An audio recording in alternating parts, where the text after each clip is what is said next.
Lawrence G. Green's writing about the Springbok migrations in the early days of South Africa ended up teaching me some valuable spiritual lessons. Listen to what he writes. I once met a man who kept a store on the banks of the Orange River late last century. That's the late 1800s.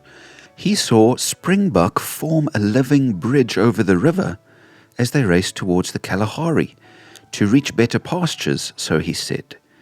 Many perished so that the main body might cross with dry hooves on their backs. What a beautiful picture of self-sacrifice. Remember when Jesus said, "Greater love has no one than this, to lay down one's life for one's friends," John 15 verse 13. Forming a living bridge so that some others may pass over to life, even if it means you die, well, that is the ultimate sacrifice and selfless love of which Jesus is speaking. Yet how many humans are willing to do this? Am I willing to do this? I asked myself as I read that story. Is my life a laying down of my own things so that others may find life? Or do I practice self-protection at all costs? Last week, Charlie Kirk was killed. He was traveling his country, sharing his faith and his dream for his nation.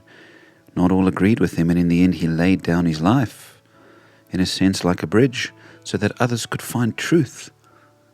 Jesus, of course, is the one who ultimately laid down his life for his friends. He formed a bridge between his friends and God when he died on the cross, so that all who believe in him can be reconciled to the God they have insulted by their sin. A living bridge of Springboks is one thing, but the Son of God dying on a cross to form a bridge back to God for his friends, that is another thing altogether. That is what makes Jesus worthy of our worship and our adoration and our love. In fact, I'm reminded of an old Simon and Garfunkel song, which I'm sure many of you know. It says, "Like a bridge over troubled water, I will lay me down."